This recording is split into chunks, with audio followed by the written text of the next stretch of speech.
استرجی فلیکس خوش اومدید. من دکتر انارن هستم و بریم بیایم که کلی براتون نکته مهم دارم.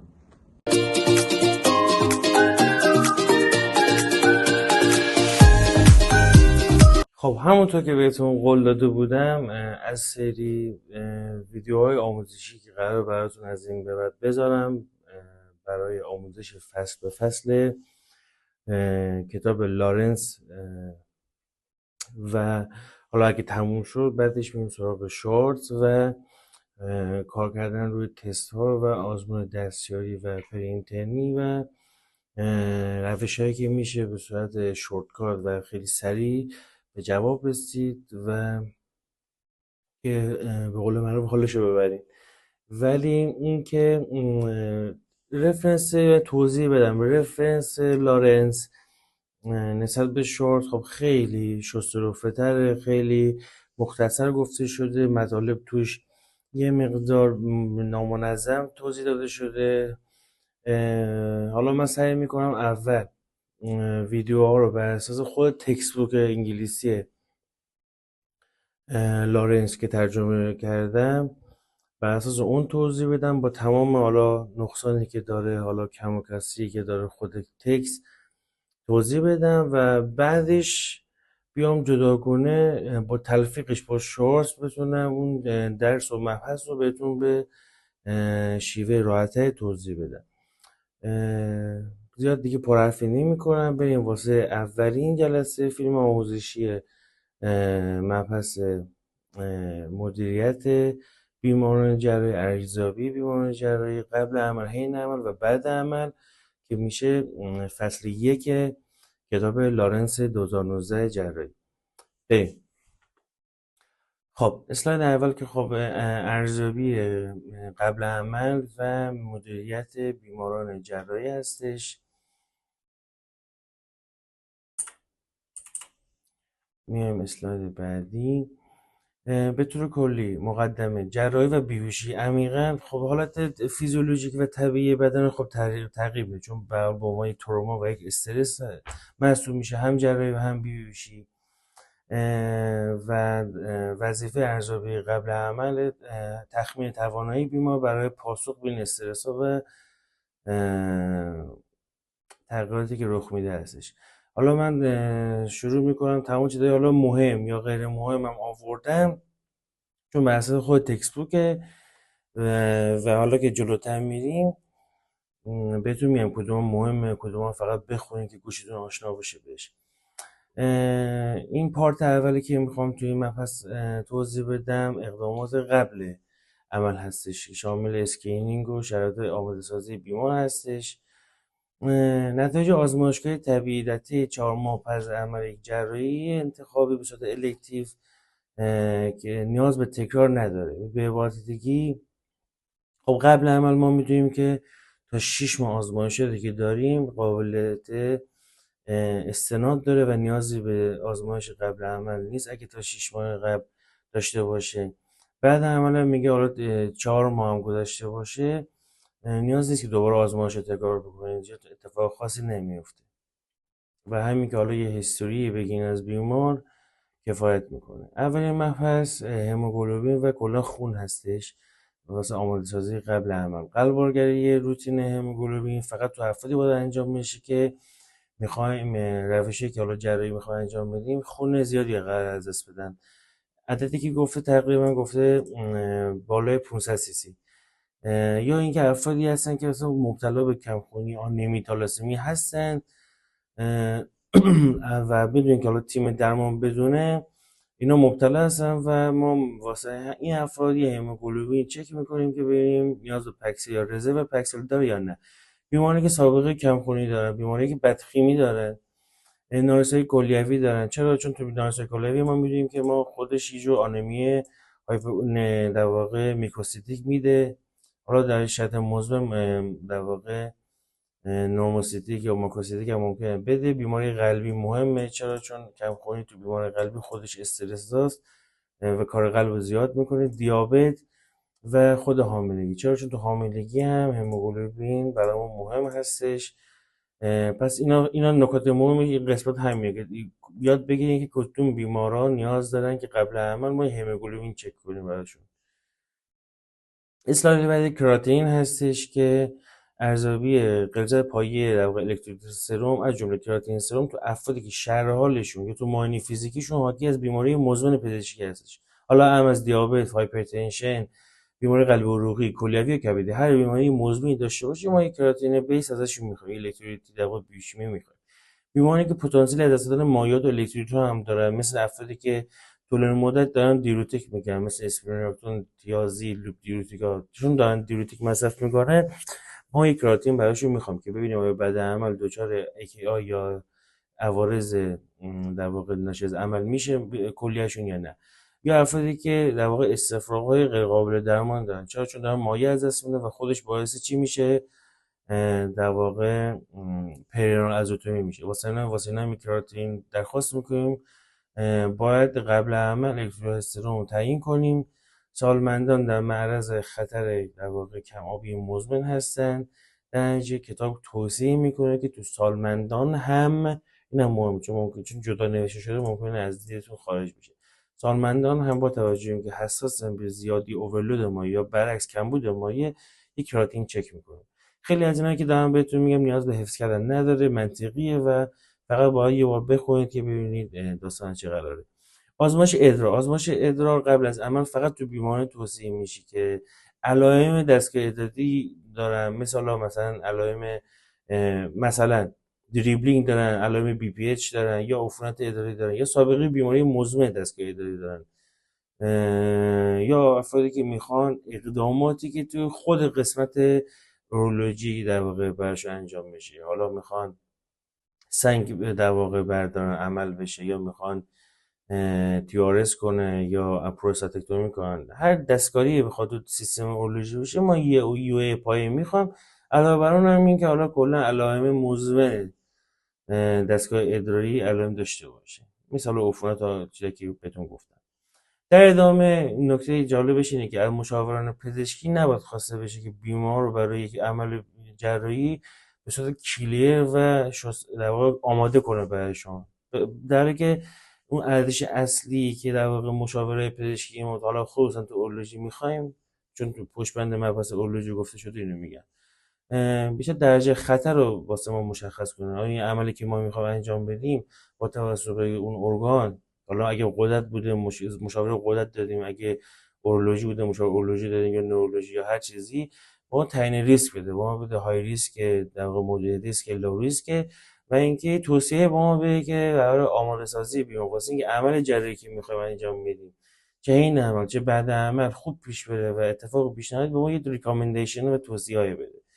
در ادامه که هنگامی که بیمار عوارض غیرمنتظری داشته باشه و برای رسیدگی به یک مشکل خاص، این مانور اولیه انجام میشه و باید مشاوره بعد از عمل هم براش انجام بدیم. به طور خلاصه بخوام خلاصش کنم اینه که برای بیماری که بعد عمل دچار اتفاقایی واسش میفته، یه علائمی نشون میده که ما احساس میکنیم دچار کامپلیکیشن داره میشه، برای این هم با توجه به اون محل کامپلیکیشن مشاوره درخواست میکنیم. مسئله خودش مثال زده، مشاوره نفرولوژی برای بیماری که علیرغم که ما به عنوان جراح داریم سرم تراپی میکنیم، بازم اولیگوری که خب موقع ما مشاوره نفرولوژی میدیم از جهت اینکه بررسی کنه که اینکه حالا کراتینش رفته بالا یا نشانه های علائم کلیوی داده، ببینیم که آیا این نکنه پرنال یا رنال یا در واقع ازوتومی پیدا کرده، یا دچار اکیا شده، یا اینا، یا دچار نفروپاتی شده اصطلاحاً.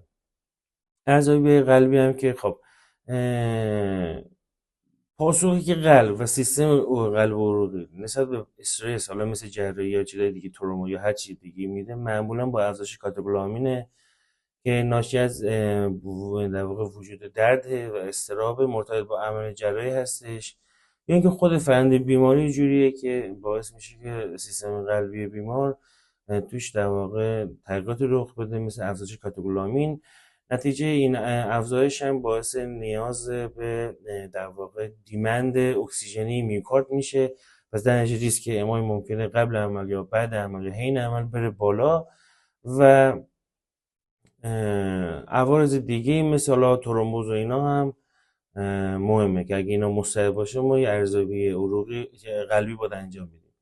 این که یه که درخواست میکنیم معمولا تو بیماری که الکتیو سلکتیو میخوایم برایشون روش های های ریسک جراحی های ریسک دارن یا بیماری همراه کوموربیدیتی های قابل توجه دارن مثل دیابت، هایپرتنشن، هایپرلیپیدمی یا مثلا بیماری عروقی کرونری دارن، سی دی دارن، اینا برایشون ایکیجی درخواست میکنیم. اونا که آریتمی قابل توجهی دارن، بیماری پی دی شریان محیطی دارن یا بیماری ساختاری قلب حالا مثل وی اس تی پی دی اینا دارن، براشون ما ایکیجی درخواست میکنیم. آزمایشات بیشتر حالا مثلا مثل حالا استرس قلبی اینا تو بیماری پرخطر با ظرفیت عملکردی ضعیف یا ناشناخته حتی ضروری هستش. ارزیابی بعدی ارزیابی پولمونری یا همون ریوی هستش. عوامل خطر مرتبط با بیمار شامل سن، این هر چقدر سن بیشتر باشه در واقع ساید افکت و اون عوارض ریوی بعد عمل بیشتره. بیماری مزمن ریوی خب مسلما معلومه مثل سی او پی دی و اینا، برونشیت، سوء مصرف دخانی خواب اینا نیاز به حفظ کردن نداره. کانجستشن هوا سی اچ اف اونم متعاقبا باعث افزایش ریسک میشه، وابستگی عملکردی و فانکشنال بیمار و در واقع اون کلاس بندی ASA که حالا هر چقدر بیشتر باشه ریسک عوارض ریوی بعد از عمل بیشتره. مداخلات قبل از عمل که ممکن عوارض ریوی بعد از عمل را کاهش بده شامل ترک سیگار که یه جای تو کتاب نوشته 4 هفته، یه جای نوشته 6 هفته. حالا شما این دو تا عدد تو ذهنتون باشه، ولی بالای 4 تا 6 هفته قبل عمل بهتره که ترک کنه. تامین های عضلات دمی انجام بده، برونکودایلاتور بهشون بدیم که در واقع تنفسشون بهتر بشه. برای در واقع عفونت از قبل وجود داشته باشه حالا مثل نمونی و امثال اینها، درمان آنتیبیوتیکی بهشون کمک میکنه که این عوارض بعد عمل بیاد پایین. و قبل از درمان بیماران مبتلا به آسم یا همین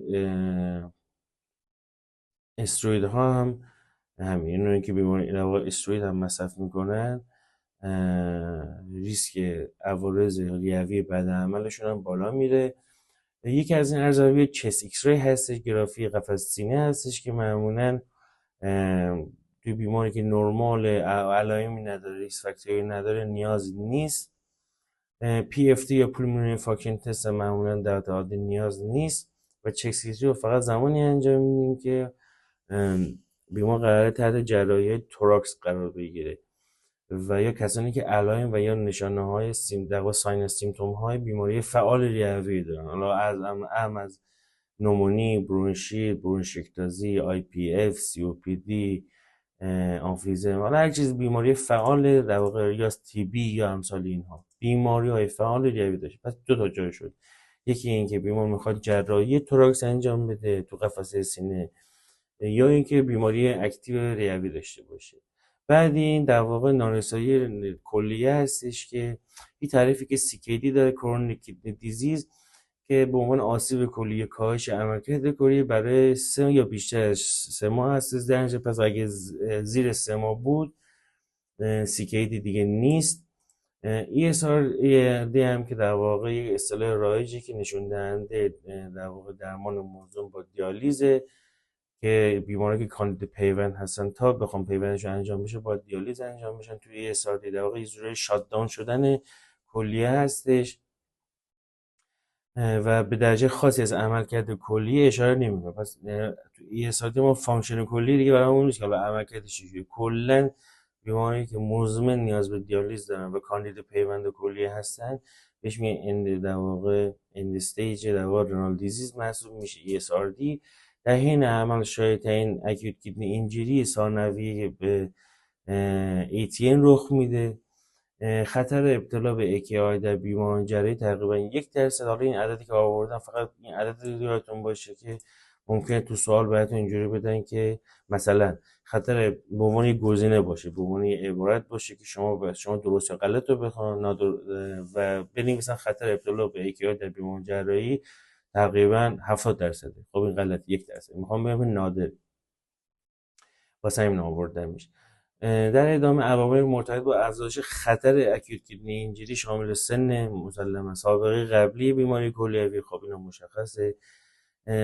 کس EF در واقع EF زیر 3 بند است، یعنی ایجیشن فرکشن بطن چپ اگه زیر 35% باشه خودش در واقع ریسک عوارض کلیوی بالا میبره. ایندکس قلبی زیر 1.7 خودش یه ریسک فاکتور، هایپرتنشن، بیماری عروق محیطی، دیابت، جراحی اورژانسی. خود جراحی اورژانسی ریسک در واقع عوارض کلیوی بالا میبره. حتی نوع جراحی که میخوام انجام بدم هم مهمه. مثلا جراحی ماژور مثل بیماری عروق کرونی میخوایم دریچه قلب رو ترمیم کنیم، تدریس کنیم، جراحی آنوریسم آورت شکمی یا آورت قلبی، و حتی بیماری‌های جراحی مثل جراحی بزرگ مثل پیوند کبد و امثال اینا هم ریسک در واقع اختلالات کلیوی بعد عمل بالا میبره. کمخونی نورموکرومیک و نورموسیتیک هم که قبلا عرض کردم خدمتتون تو سیکیری دیده میشه. معمولا اینا زیاد خطرناک نیست و بدن بیمار تحمل میکنه. پس اگه تو گزینه‌ها به سوالات به شما دادن کمخونی نورموکرومیک نورموسیتیک و اینا نیاز به بررسی های فانکشن کلیوی داره اینا یا خطرناکه، بگین نه، بدن به خوبی تحمل میکنه. معمولا یک دوز دسوپرسین دی قبل عمل توی ترومبوسایتوپنی ناشی از CKD کمک کننده خوبه. نکته مهم اینه که ما بعد از عمل یادمون باشه که روزانه بیمار رو وزن بکنیم. باید قطعا ثبت دقیق بکنیم که چقدر مایع داره وارد میشه و چقدر داره آوتپوت ادراری داره. چرا؟ چون بیمارا معمولا مستعدن که اوورلود مایع داشته باشن یا برعکس.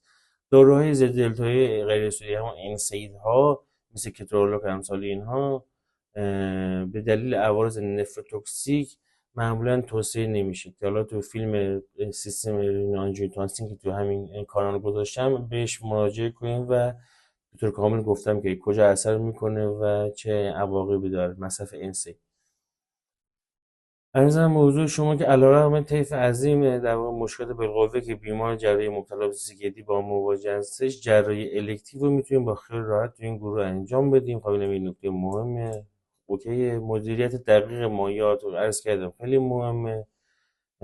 که حالا اینجا نکته مهمترش اینه که یا اینو میتونیم با CVP چک کنیم یا اینکه با داپلر سونار داپلر بیایم در واقع مریو مانیتورینگ کنیم و با فشار داپلر مری ببینیم که بیمار آیا نیاز به مایع داره یا اگه داره احیای ما درست داره انجام میشه یا نه، کافی هست یا نه.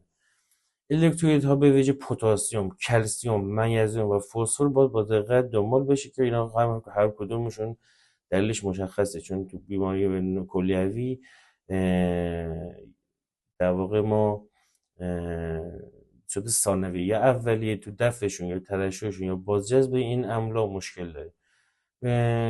کتاب گفت حالا این خیلی مهم هم نیست، ولی خب بدونید که داروساز بالینی تو بیمارستان برای اینکه بخوایم مشاوره بدیم که داروهای کلیوی که متابولیت کلیوی دارن دفع کلیوی دارن ادجاست کنه، تنظیم کنه، به شما به کمک میکنه. عملکرد کلی بر ارزیابی دقیق تعادلات مایع و اندازه‌گیری دوری نشانگر عملکرد کلیه مثل کراتین یا نیتروژن یا اوره خون کنترل میشه. خیلی نکته جالبیه در واقع تکراریه.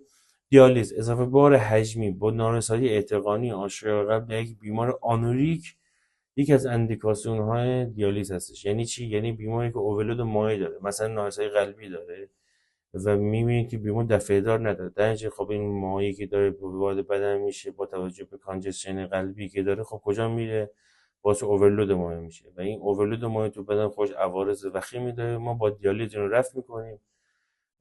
یکی دیگه از اندیکاسیون دیالیز هایپرکالمی، تهدید کننده زندگی، حالا مثلا عواقب مثلا هایپرکالمی که عوارض قلبی داده، یکی جو تغییر داده یا درمان میدیم ولی درمان پاسخ نمیده. و اسیدوز هم همینطور. اسیدوز چون این دو تا متعاقب همدیگه هستن و اسیدوز با هایپرکالمی همراه هستش، معمولا اسیدوز غیر قابل درمان هم یکی از اندیکاسیون دیالیز هستش. بیماری کبد چرب نان الکلیک و در واقع نفردی نش به شایدترین علت بیماری مزمن کبد توی آمریکا هستش. آزمایش روتین با آزمایش بیوشیمی که قبل از عمل برای اهداف قلب‌آگاه در بیماری که علامت ندارن یا ریسک فاکتور ندارن یا یافته فیزیکی و معاینتون نشانه بیماری کبدی نداره توصیه نمیشه. اوکی، پس یعنی قبل عمل اگه این علائم و عوامل نبود نیاز نداره که حالا شما به صورت بیوشیمی کبد رو چک بکنید، الزامی نیست. هنگامی که بحث یافته معاینه فیزیکی همون که گفتم ریسک فاکتور داشته باشه، بیوشیمی کبد اگه مشکوک بودیم میتونیم بررسی رو انجام بدیم. حتی بررسی سرولوژی مثل هپاتیت ویروسی و امثال اینا هم میتونید انجام بدین، سایتومگالوویروس و امثال اینا انجام بدین. بیماری خودمینی کبد چک بشه، اختلالات متابولیک کبدی چک بشه و یا با سونو یا با MRI CT میتونید حتی مشکل کبد هم بررسی کنیم. ولی خب اینا معمولا رایج نیستن، از این جهت رایج نیستن که در واقع معمولا نیاز نیست من اینکه پیکس فرق بکنه. بیوپسی فقط نکته مهمش اینه که بیوپسی کبد گلد استاندارد تشخیص و استیجینگ مرحله بندی بیماری کبدی. یعنی اگه شما سوال دادن گلد استاندارد تشخیص و مرحله بندی بیماری کبدی بیوپسی کبد هستش. هنگامی که بر اساس یافته‌های معالم یا انجری بیوشیمی اینی که عرض کردم خدمتتون کنتراندیکاسیون های در واقع جراحی الکتیو تو بیمارایی که در واقع نارسایی کبد دارن. خب ما می‌دونیم که یه سری از اختلالات و عواملی وجود داره که تو بیماری کبدی ما نباید جراحی الکتیو انجام بدیم. من اینکه بالا اورژانسی اتفاق بیفته اون موقع ما میتونیم با ریسک بالا های ریسک بیمار رو بریم اتاق عمل، ولی در این صورت ترند ما اینه که تمایل ما اینه که به صورت الکتیو اینا عمل نشن. یکیش اکوت لیور فیلر نارسایی حاد کبدی، یکیش نارسایی حاد کلیوی هستش، یکی هپاتیت ویروسی حاد هستش، هپاتیت الکلی هستش، کاردیومایوپاتی ها هستن و هایپوکسیمی و کوآگولوپاتی اختلال انقاطی سیویر و شدید، حالا مثل دیاریس و همسال اینا. حالا چیزای دیگه اختلالات انقاطی اینا اگه بود ما توشون جراحی الکتیو اصلا انجام نمیدیم. یعنی اینا اگه بود ما جراحی الکتیو انجام نمیدیم تو کبد. معیار بندی دیگه واسه این که حالا بیماری که مبتلا به سیروز هستش ما میتونیم از معیار استفاده کنیم به اسم چایلد که همچنین میل که در واقع میل بیشتر تو مراحل پایانی کبدی هستش که بیماری که میخوایم کاندید پیوند کنیم بر اساس این امتیازبندی میکنیم که کدوم تو اولویت کاندید پیوند کبد قرار بگیرن. چایلد اسکور در واقع بیشتر واسه بیماران سیروتیک هستش که میخوایم ببینیم چقدر این بر اساس معیار این میفهمیم که خطر جراحی در این بیمار چقدره. توی میل اون سه تا آیتمی که بررسی میشه یکی بیلیروبین، کراتین سرومه و آیناره. این چرا مهمه و اینجا براتون گذاشتم؟ به خاطر اینکه چون سه تا هستش خوراک سوالات تستی هستش، یعنی گزینه براتون بزنن کدوم از اینا جزء معیار میل نیست یا هست. به طور کلی جراحی الکتیو در بیماران مبتلا به سیروز کلاس A در واقع کلاس چایلد A به خوبی میتونن این عملهای الکتیو رو تحمل کنن. با آمادگی قبل از عمل در بیماران مبتلا به کلاس B هم میتونیم اگه آمادگی قبل عمل داشته باشیم بیماری جراحی الکتیو رو میتونه تحمل کنه، حتی بجز کسایی که تحت برشن در واقع هپاتوتومی وسیع هستن یا میخوایم جراحی قلب انجام بدیم، چون اینا خیلی عمل ماجور هستن. این دوتا رو اسپورت کتاب برداشتن وسیع کبدی همون هپاتوتومی یا جراحی قلب، تو اینا دیگه ما کلاس در واقع چایلد بیو عمل الکتیو انجام نمیدیم. من اینکه خدای نکرده تو اینا اختلال در واقع اتفاق اورژانسی رخ بده که اون موقع با میم ریسک های ریسک میارن عمل میکنیم. تو بیماران مبتلا به چایلد در واقع کلاس سی هم که کلا اصلا عمل الکتیو انجام نمیدیم، حالا شرط و شروط هم نداره، کلا انجام نمیدیم. حالا یه در واقع جدولی که تو کتابتون هست چایلز ها در واقع کلاسیفیکیشنش اینجوری A و B و C که عرض کردم خدمتتون بر اساس چی نمره بندی میکنن؟ هر کدوم از اینا یه نمره داره. چی؟ حالا یه چیز آسونه دیگه، مثلا انسفالوپاتی نداشت هیچی در واقع یه صفر. اگه مینیمال یکم بود مثلا خفیف بود یک، و اگه پیشرفته بود دو. آسید نداشت خب صفر. اگه تحت کنترل بود یک، و اگه ضعیف کنترل شده بود به حال درمان نشده بود و آسیت فراوان داشت دو. ارزم بودش آلبومین خب میدونیم که ما تو حالت نرمال آلبومین نرمال ما بالای 3.5 4 هستش. اگه این بود خب صفر، اگه 3 تا 3.5 بود یک، و زیر 3 2 امتیاز. بیلیروبین خب ما انتظار نداریم بیلیروبین بالا باشه، پس اگه زیر 2 بود صفر، 2 تا 3 بود یک، و بالای 3 بود 2. این عددا رو یاد بگیرید، مهمه. حتما براتون سوال میاد از این جهت که نه که به شما بگن مثلا عددش حساب کنید میاره چالو، بر اساس یک کیس به شما میدن که شما باید بر اساس این حساب بکنید چالش چنده و بر اساس اون بیایم تو گزینه عبارت درست انتخاب کنیم. مثلا میگه تو این بیمار الیتیو میشه انجام داد، تو این بیمار نمیشه انجام داد، نمیدونم ریسک عملش بالا پایینه، امثال اینا. مستقیم معمولا سوال نمیدن که عدد به من بگین که مثلا چالش چنده. و ارزم بزرگ شما که آین آرش هم هست که بر اساس آین آر اگه بالای 6 باشه خب 2 امتیاز، 5 تا 6 ثانیه در واقع 1 امتیاز، و 1 تا 4 هم، یعنی 1 تا 4 باشه آین آر 0 امتیاز میگه. آسید، آسید رو میتونیم تو حین جراحی که میخوام انجام، یعنی بیمار تا آسید داره میخوام عملش کنیم، کتاب میگه نیازی نیست حالا قبل از عمل آسید رو تخلیه کنیم، حین عمل میتونیم جراحی کنیم و تخلیه کنیم اگه البته قرار باشه چکم رو باز کنیم و جراحی اوپن انجام بدیم. کنترل آسید قبل عمل هم معمولا با دیوریتیکا هستن که از این طریق مایع دفع میشه تو فضای سوم، یا اینکه شانت بعدش بذاریم مثل تیپس حالا کابل پورتال، یا ترانسجوگولار که همون تیپس برای شانت بذاریم که تخلیه بشه، یا درمان دارویی داره محدود نمک، چون خود نمک میدونید که چون هایپر اسمولاریته با خوش آب میاره و اگه کسی که سدیمش بالا باشه باز شیوه اسموتیک بیمار دچار اوورلود میشه. در نتیجه ما سعی میکنیم نمک رو محدود بکنیم، در حد 2 گرم در روز برسونیمش و همراه با اون اسپرینولاکتون بدیم و فورزمات که اینا دیوریتیکایی هستن که میتونن نمک رو دفع کنن. الکل، علت اصلی اختلال کبد عملکرد کبد در اکثریت قابل توجهی از بیماران الکل هستش. بیمار الکلی با توجه به داروهای آرامبخش مناسب از علائم ویدرول در امان هستند، اما تا 10 روز بعد از قطع مصرف هم میتونه حتی اینا رخ بده که شامل هذیان، لرزش، بیقراری، تاکیکاردی هستش. بنزودیازپین ها مثل حالا زولپیده، میدازولام، آلپرازولام در صورت تجدید پیشیان ممکنه جلوگیری کنه از علائم تک. پس اگه به شما گفتم برای بیماری که حالا الکلی هستش میخوایم ترکش در واقع جلوگیری کنیم از علائم ویدرابولش، بنزودیازپین باید بدیم.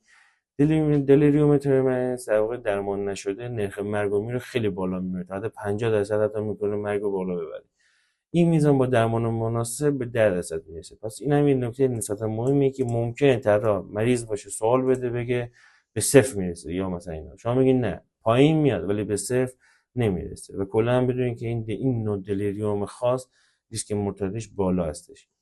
بیماران مبتلا به بیماری کبد در معرض خطر افزایش خونریزی هستند که با توجه خب مشخصه چون فانکشن کبد مختل میشه، ویتامین در واقع فاکتورهای مرتبط ویتامین کا مثل 2 7 9 10 مختل میشه، پی تی تی پی تی اینا مختل میشه، در نتیجه خب ناهنجاری پلاکتی رخ میده، هم از نظر تعداد و هم از نظر فانکشن رخ بده. پس این مهمه، هم تعدادش میاد در واقع مختل میشه پلاکت، هم عمل کردش. بیماران مبتلا به بیماری کبدی در معرض خطر سوء تغذیه هستند با توجه به اینکه کبد خودش آلبومین درست میکنه. خب هر چقدر آلبومین پایینتر باشه تغذیه پروتئین انرژی ما نشون میده که بیمار دچار سوء تغذیه هستش. بیماران مبتلا به بیماری کبدی ناشی از الکل اغلب دچار کمبود ویتامین تیامین میشن و همچنین به 12 فولاد و سطح کل پتاسیم منیزیم هم تو بدن کاهش پیدا میکنه. پس این نکتهش مهمه. بیماری که ناشی از اختلال کبدی ناشی از مصرف الکل دارن هم تیامینشون پایین میاد هم فولاتشون پایین میاد. پس در نتیجه ما انتظار داریم که آنمی مگالوپلاستیک توشون رخ بده و همچنین بین اون الکترولیت ها پتاسیم و منیزیم هم تو اینا کم میشه. حالا خب برای جلوگیش اگه تیامین قبل از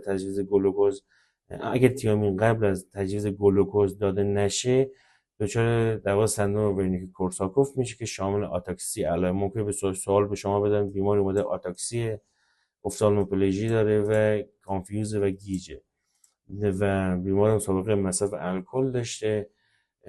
علتش چیه؟ پس علتش اینه که بیمار قبل از اینکه بهش قند بدین تا قندش گلوکوزش بیاد بالا شروع کنیم به دادن تیامین. درسته با تیامین بدیم ولی بعد از اینکه قند رو میدیم و گلوکوز رو میدیم باید بدیم. اگه قبلش بدیم بیمار دچار سندروم کورساکوف میشه. تو بیمار دیابتی هم هایپرگلیسمی متوسط بهتر از هایپوگلیسمی قابل تحمل خب طبیعته.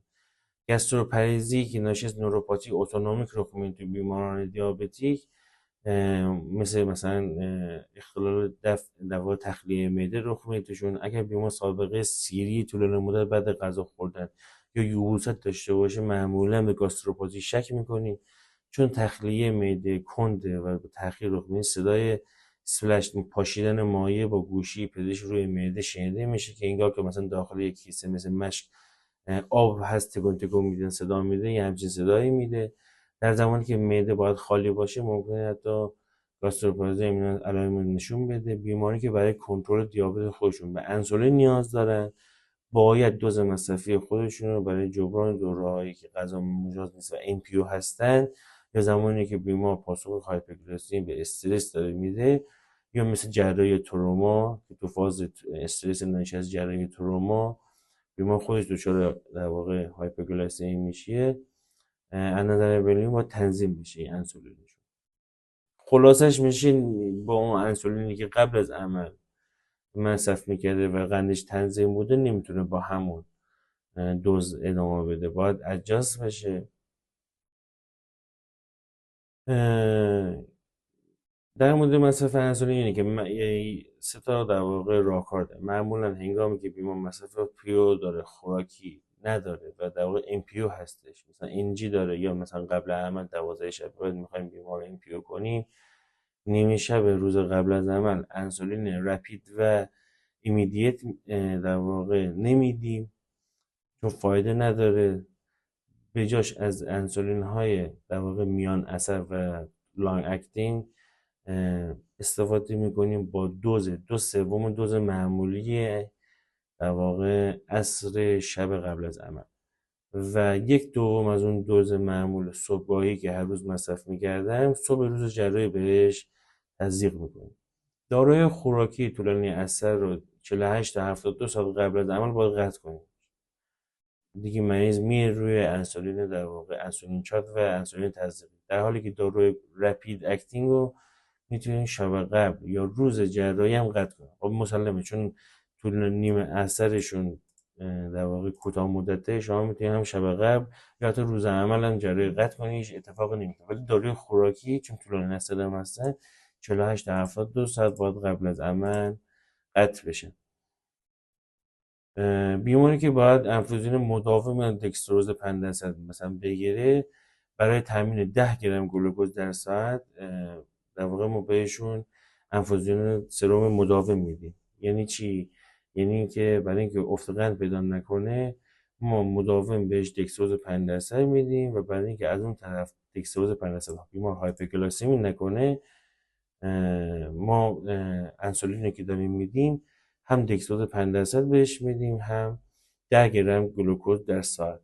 سطح گلوکوز انگشتم حین عمل کنترل میکنیم. بیماری که بیهوش هستش ما حین عمل با تست انگشتی قندش رو چک میکنیم. بعد از عمل هم هر در واقع حداقل 800 یه بار قندش رو باید چک کنیم. هدف از حفظ در واقع هدف از این سطح گلوکوز ما بین 120 تا 180 در دسیلیتر هستش که این عدد مهمه. ممکنه به شما سوال بدن زیر 200، زیر 100، بالای 140. این عدد رنجش بین 120 تا 180 هستش. هدف ما اینه، گلوکوز هدف ما اینه. انسولین داخل وعدی رو میتونیم با انفوزین مداوم 1 تا 3 واحد در ساعت انسولین داخل وعدی استفاده کنیم. این رویکرد به ویژه تو افراد دیابتی فرجال در واقع شکننده مفیده.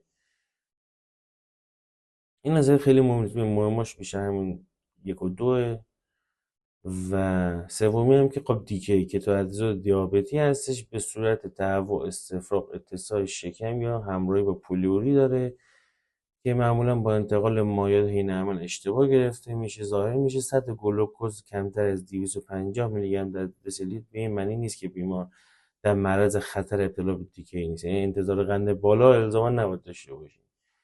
و دیگه کلا ناشی از متابولیسم سوخت در غیاب گلوکوز در واقع بی‌هوازی رخ میده. از زیر و ایجاد دیگه به سطح معینی از گلوکوز بستگی نداره. چرا؟ چون اصلا سوخت متابولیسم دیگه خوش ناشی از متابولیسم سوخت مثال چربی و امثال اینا یا پروتئین در غیاب گلوکوزه.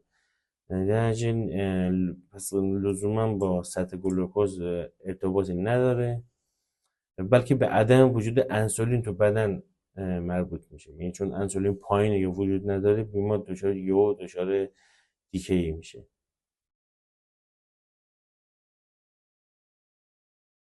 کتواسیدوز دیابتی هم همین که چه کسی باید برای مکمل در واقع کورتون مصرف کنه برای استرس دوز قبل عمل، اینه که بیماری که معادل 20 میلی گرم در روز حداقل 3 هفته، پس این عدد مهمه، 20 میلی گرم در روز پریدنیزون حداقل 3 هفته باید مصرف بکنه تا این محور ساپرس بشه و بیمار ما مجبور بشیم بهش استرس دوز بدیم بعد عمل قبل عمل. یا اینکه بیمار یافته های بالینی ظاهر کوچه مثل بوفالو هامپ و صورت مونفیس و از این چیزا داشته باشه، اون موقع ما در این دو شرایط به بیمار باید استرس دوز بدیم. حالا اینجا گفته که اگه بیمار تحت عمل مینو جراحی مینا قرار بگیره یا اگه بی لوکال هستش مثلا هینی فتق اینا، کتاب میگه که نیاز نداره که ما دوز اضافه تری بدیم، همون دوزی که قبلا مصرف میکرده کافیه. اگه عمل مدرد ریسکه، مثلا از نظر استرس، مثلا بازسازی های عروقی امثال اینا، 50 میلی گرم هیدروکورتیزون آی وی قبل عمل میدیم، 25 میلی گرم هم بعدش میدیم و در ادامه هیدروکورتیزون باید هر 8 ساعت به مدت 4 ساعت ادامه پیدا کنه و بعد میتونیم تیپرش کنیم. تو عمله ماژور استرس چی؟ مثلا ازوفاژکتومی و نمیدونم پروکتوکولکتومی و عمله سنگین، این عدد خب بیش 2 برابره، یعنی 100 میلی گرم هیدروکورتیزون قبل عمل میدیم و 50 میلی گرم هر 8 ساعت تا 24 ساعت بعد عمل میدیم و کم کم تیپر میکنیم به دوز نصف مصرفی در روزی که حالا زمانی که به عنوان مینتیننس قبلا مصرف میکرد به نصف دوز میرسونیم و کم کم تیپرش میکنیم. بیماران باردار هم توی بیماران قبل عمل خب تغییرات فیزیولوژی و آناتومی و در واقع اینا متعدد رخ میده توشون. مثلا با توجه که خب شکم وقتی فشار وارد میشه جنین رشد میکنه، به آی وی سی فشار وارد میکنه، درجه بازرس وریدی به قلب کم میشه، مخصوصا وقتی بیمار در واقع به پشت بخوابه به صورت پرون، در واقع به صورت سوپاین این اتفاق براش میفته. با توجه به فشار داخل شکمی که بالا میره، همون فشاری که به آی وی سی در واقع کلپسش میکنه، همون فشار باعث افزایش تشدید هموروید میشه تو 1/3 خانوما. نارسایی وریدی خب متواقع با همون افزایش فشار و عدم بازش وریدی ریسک دیویتی اینا بالا میره. با توجه به اختلالات انعقادی که رخ میده، بازم ریسک ترومبوآمبولی و چه آمبولی ریه چه دیویتی تو اینا بالا میره. ضربان قلب و حجم پلاسما تو اینا افزایش پیدا میکنه. حجم گلوبولای قرمز تو اینا بالا میره. اما با توجه به اینکه حجم پلاسما هم بالا میره، معمولا باعث این میشه که هماتوکریت پایین بره، یعنی در واقع آر بی سی هاشون زیاد میشه. خب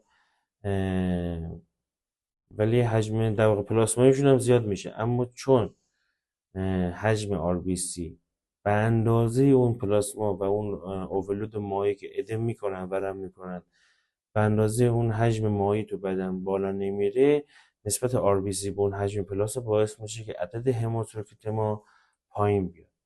ولی در اصل هم حجم پلاسما زیاد شده هم آر بی سی، ولی جای نسبت به حجم پلاسما در واقع کمتره، باعث کاهش عدد هماتوکریت میشه.